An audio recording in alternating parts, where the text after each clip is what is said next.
You are listening to Business Heroine Radio for the entrepreneur who says she will and does. Join the Business Heroine community today at businessheroinemagazine.com. And now, tune into the show.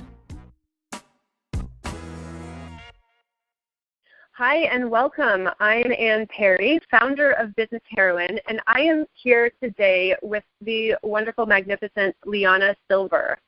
Now, LiYana is really a torch holder for a world to be in which feminine leadership flourishes and the epidemic of women self-haters has long become absurd. How cool is that? She teaches, coaches, speaks, and writes, supporting success-minded women to wake up our body wisdom, turn on our feminine strengths, and live brilliant lives aligned with our true desires. Her eyebrow-raising work has been featured in the likes of Forbes, the Huffington Post, and Jezebel, and now Business Heroine. And she is also my neighbor in the San Francisco Bay Area. And LiYana, I'm so happy to have you here. Thank you so much for joining us.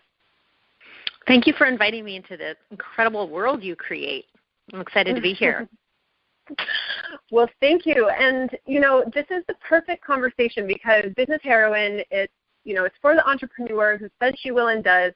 It's all about, women building the life of their dreams. And what you do is just so aligned. And you're one of my favorite writers. We publish your, articles in Business Heroine magazine. And I always soak them up and, just eat up every word.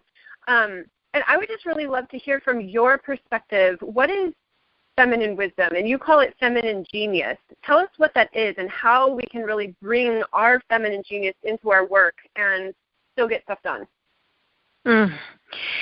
So maybe we'll backtrack later and talk about, what's distinct about feminine versus masculine strengths. But feminine genius, I love this term because, I love myself a sort of a double entendre or a new twist on a really powerful concept. And genius is, genius is an incredible, beyond ordinary capacity of the mind, of the intellect. That's the definition in culture and in the dictionary. So when I put feminine paired with genius, what I'm speaking to is an incredible capacity, an incredible intelligence, but not just of the mind or the intellect, but also of the body. And specifically of the empowered, the sexy, the very switched on body of a woman. I think, a nice metaphor here is if you think about genius, you probably think of Einstein. And Einstein's such a cool character, right? Because he was a postman. He was sort of an everyday guy who tapped into sort of an unspoken language in the language of mathematics or of physics. And he discovered, wow, there's this whole language. There's this whole world that has its own laws and governances and sort of standards of beauty in that world. And so when you're using feminine genius, it really taps you into a similar intelligence, like the unspoken language of what is feminine power and strength. I love that, and I love what you said about this woman who is switched on and being in your body and having that be this part to genius because, from a business perspective, we can see those women who, there's just something magnetic about them, those women who are just kicking butt in business, and it's totally switched on is the perfect way to put it. I'm curious if you would share more of your personal story. How did you come into this world of feminine leadership? And you have such genius around this. Thank you. Well, I started out, had a career before, mentoring women and helping them switch on their feminine genius. I had a long career in dance. I was a professional modern dancer, and I toured with companies and worked with projects and spent a lot of time in Europe and a lot of time in New York City doing that, really being a vehicle for someone else's vision, for the choreographer's vision, even when I would do my own choreography. And there came a time when I got really interested in what I had to say and what really was looking to come through me, not in the form of someone else's vision, but a vision that I was uniquely brought here to bring through. I feel like one way that your soul's journey or your life's purpose gets your attention is by like knocking you on your ass. And that's very true for me. So that this happened several times in my life. It's the way the feminine works. But it was actually in college where I had what I felt like an early midlife crisis where everything my life stopped working, but what got called into question was everything, all the ways I was operating from, where I mistrusted my body. I thought that anything to do with the feminine and women was weak and ineffectual, and I was just trying to ignore or transcend or vanquish my body and my feminine body, and I did that through eating disorders and extreme amounts of exercise and dance. I did that through like a lot of mental rigor to ignore my natural instinct and instead to like follow what I thought was like doing it right and would get me where I wanted to go. And that, for me, that gets me flat on my ass very quickly. For some of us, it takes longer, you know, and it is a wake-up call from your larger calling. And so I realized I had to deeply study and understand if being a woman and having access to feminine strength was not a pathology, but it was actually a genius. Like, what in the world? If I'm not a mistake, then what's going on here? And so I would say that was my first impetus to really learning, educating myself on the beauty and the power of being a woman. Wow. And so it sounds like there was burnout on some level, like trying to, is that true? I don't want to put words in your mouth, but kind of like trying to force things to happen the way that we're taught to in this very masculine way. For me, I guess, when I did that, it totally led to burnout. Like, I have nothing left. I'm depleted. Was that your experience on some level as well? Oh, it's totally my experience. Those are the two simple words that describe it is burnout. And, you know, in my makeup and in so many women's makeup, I'll speak for myself, I have a tendency, my Achilles heel will always be toward chronic depletion. I have to be very, very mindful of this. We are groomed as women to listen to other people's truths and voices before our own, to give more than we're able to receive. There's all kinds of reasons where receiving is scary. And so we kind of, you know, we're sort of handed a script for how to be happy in life or business. And following a script always numbs you out to your voice to a certain degree, to your truth. So I'm right with you. I've really like a humble student to not burning out. That and you know, and we were talking offline a little bit about it's not like the masculine way is wrong and the feminine way is right. It's not even about that. Tell us a little bit more about really that interplay between masculine and feminine genius. Like, what's the difference between them and how do they work together? So, in fact, I think a woman who is really living as a feminine genius or like doing her thing with feminine genius actually has a balanced masculine and a balanced feminine. And, you know, so for me, it's nice to know the differences. Here's how I see it, is we have all human beings, regardless of our gender, have masculine strengths and have feminine strengths within us.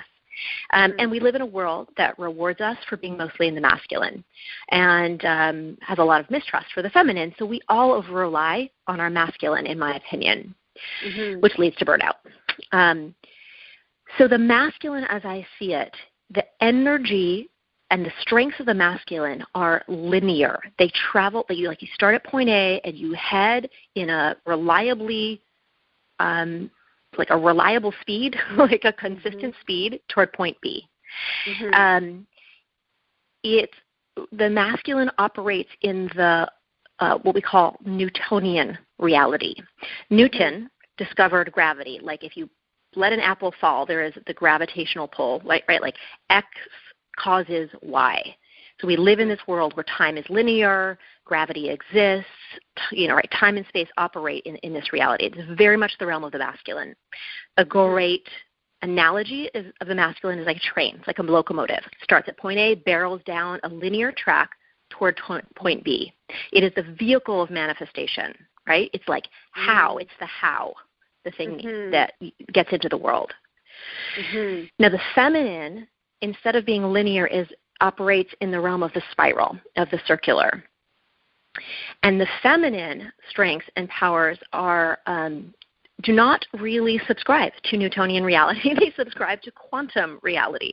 And in quantum reality, effect comes before cause, or they're not even related. Cause and effect aren't even related, right? Like when you talk about a quantum leap, it is this mysterious jump between where you are now and the next, like, most explosive possibility for where you are. The feminine does not like to reliably operate in time and space. Sometimes things happen a lot quicker than we're comfortable with, and sometimes happen a lot slower than we're comfortable with.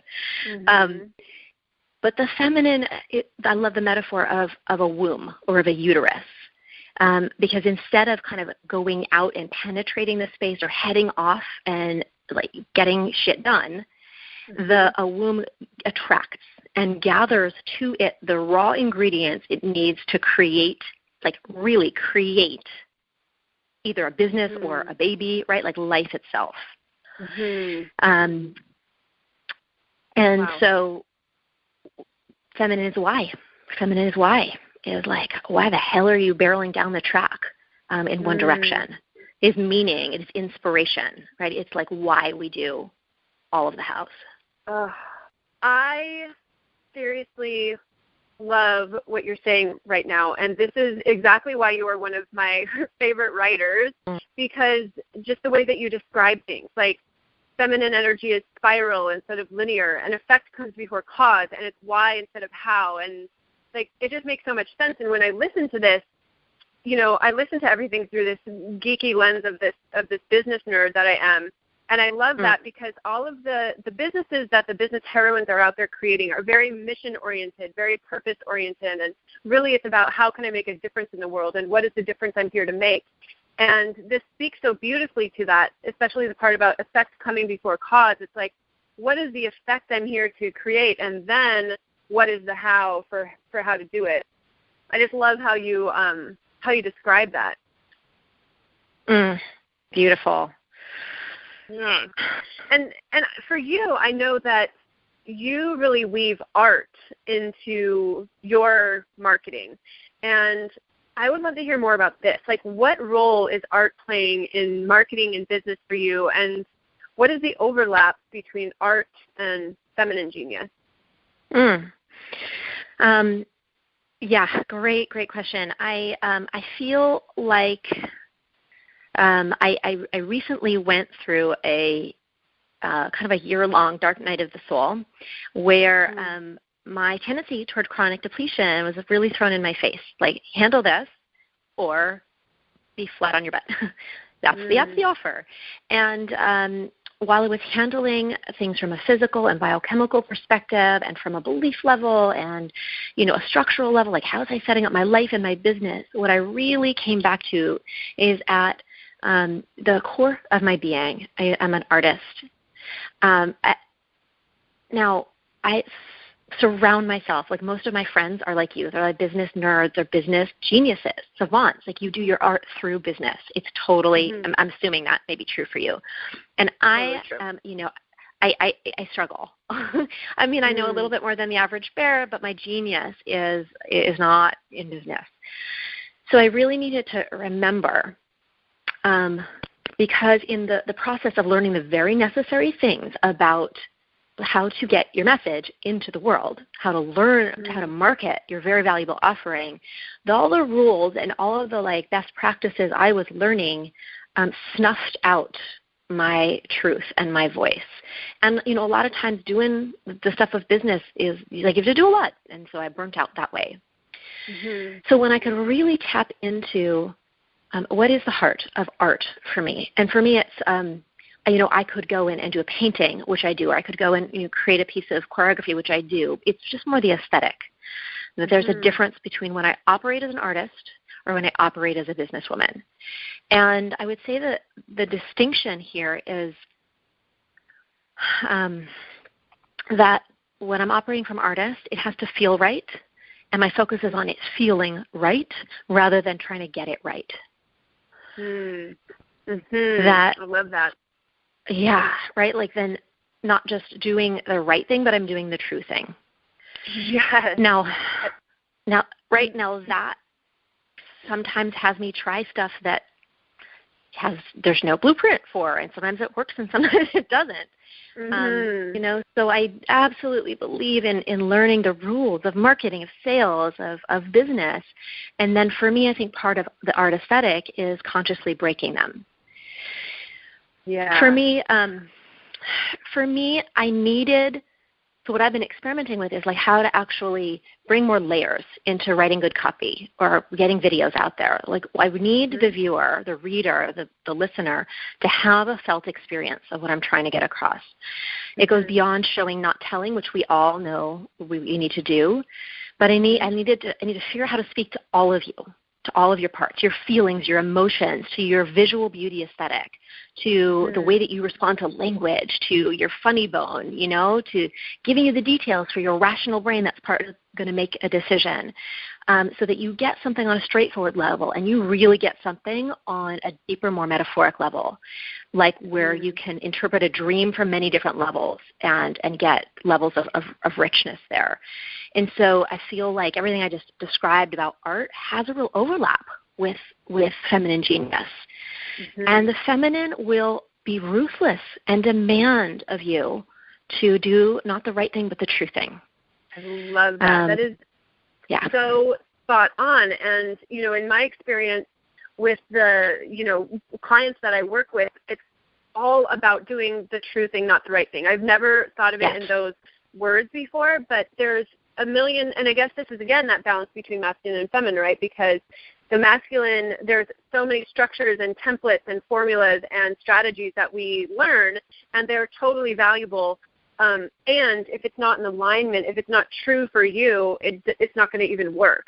So it's kind of just essential to do the true thing if you want something to land as effective out there in the world. Spot on. Do you agree? Absolutely. I totally agree. And I'm definitely not anti-masculine. I'm definitely not anti-template or anti-blueprint. If you could cut a corner and it works for you, amen. I'm so grateful for the shoulders on which I stand, right? So if it works for you, right on. It just doesn't usually work for me, unfortunately. Right. Or it's like just tuning in and going, does this align? And is something missing? And if it's missing, what is it that I need to add to make it true? Or is there something in here that I need to chop off to make it true, or adjust or tweak or whatever? And exactly like you said, using the standing on the shoulders that are there or whatever. But yeah, that's brilliant. So, and we are going to have an example of your art marketing in the article. So if you're listening to this interview or if you're watching the video, just make sure that you look in the article there in Business Heroine Magazine, and you'll see that video there, just showcasing it. So it's really embodying the message on all sorts of different levels and in your marketing. So brilliant. Exactly. So well said. So well said. How can I really three-dimensionally deliver the message? Yeah. And so I'm curious, what advice, so you said, business isn't necessarily your genius, but, I might respectfully disagree because you're rocking it. So what advice would you have for the business heroines who are tuning in today, who are working on finding this balance between masculine and feminine, or working on finding the balance of what's true versus just what's right, and from a perspective of building a business with your feminine genius? Do you have any advice around that? I love this.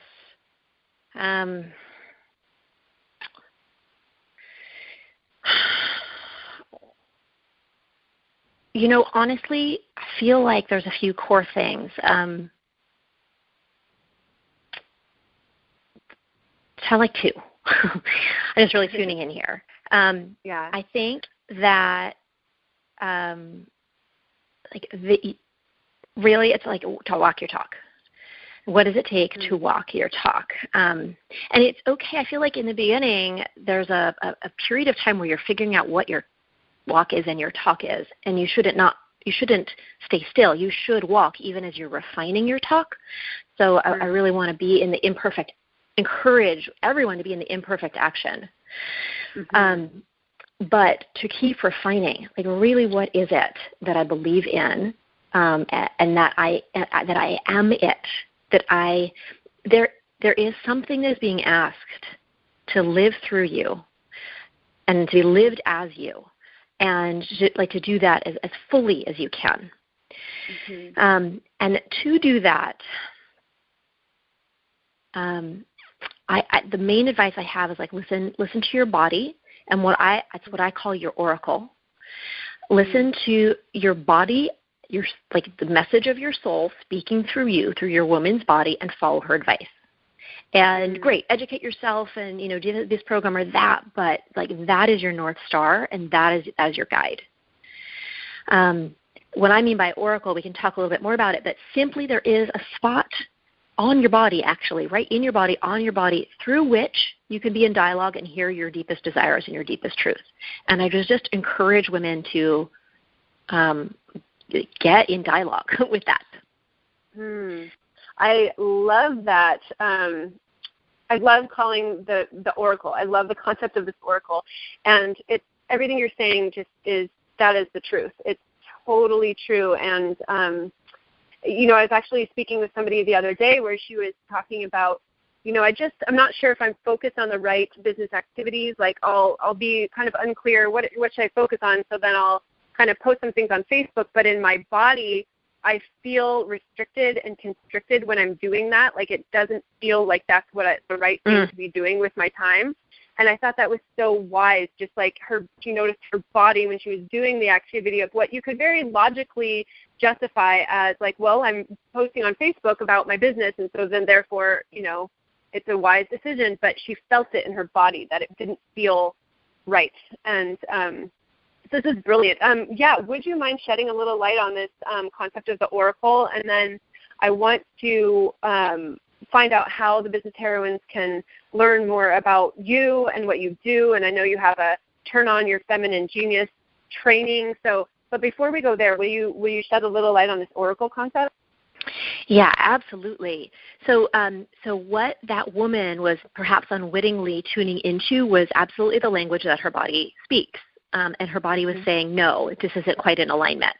And often the way, it's different for every woman, but often the way no shows up is like a contraction or a moving toward or a shutting down or less enlivening sensations. And sort of the opposite is usually true. Some kind of full body yes, or moving toward or opening expansion or bubbling up is the sensation of a yes. And it's different from woman to woman. So I'm going to be as succinct as possible about the concept of oracle, because it's kind of big and it's kind of taking on a really huge, 3 huge sacred cows.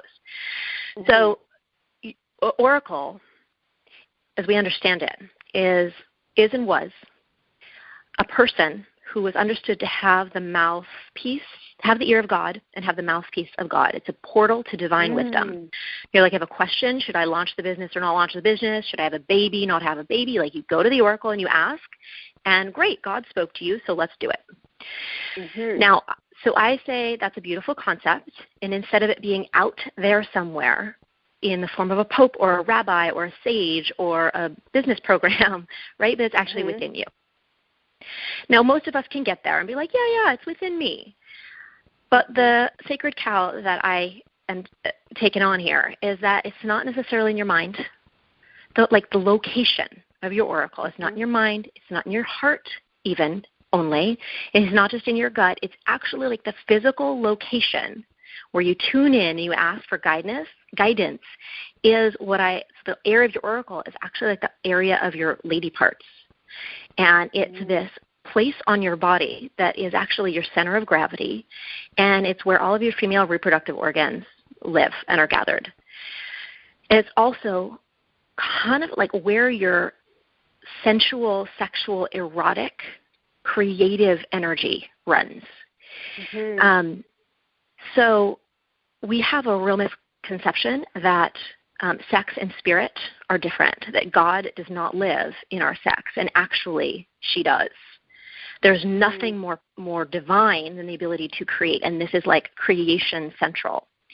So now we could spend a book, and I'm actually writing a book about this, but but sometimes this bounces right off, but sometimes when you listen to this and you go like, yeah, you feel the yes in this. And so a lot of what I do is to help women really integrate all aspects of their energy. Like sexual energy is a tough one for us to reintegrate because it's such a key to our power, and it's such a key to us hearing the voice of the divine feminine of our deepest desires that want to speak through us. So that's your oracle in incendiary nutshell. I am so glad I asked. That is the juice. It's so funny because I have a little saying that I share with a few close friends where I'm like, oh, I just got a yoni yes about that one. Like a yoni yes, like oh, yoni yes for that. Oh, and that's fantastic. Yeah. That's funny. Yep. Oh my gosh, thank you for letting that sacred cow show up in our interview. I love it. I'm glad you're writing a book about this too. I can't wait to read it. So tell us, before we let you go, tell us about the turn on your feminine genius training that you have. I know our business heroines will want more of you, and I know that's a great place to start. It's awesome. It's just like a free, cool thing. And it's broken up into 5 little short videos, so no like huge investment of your time.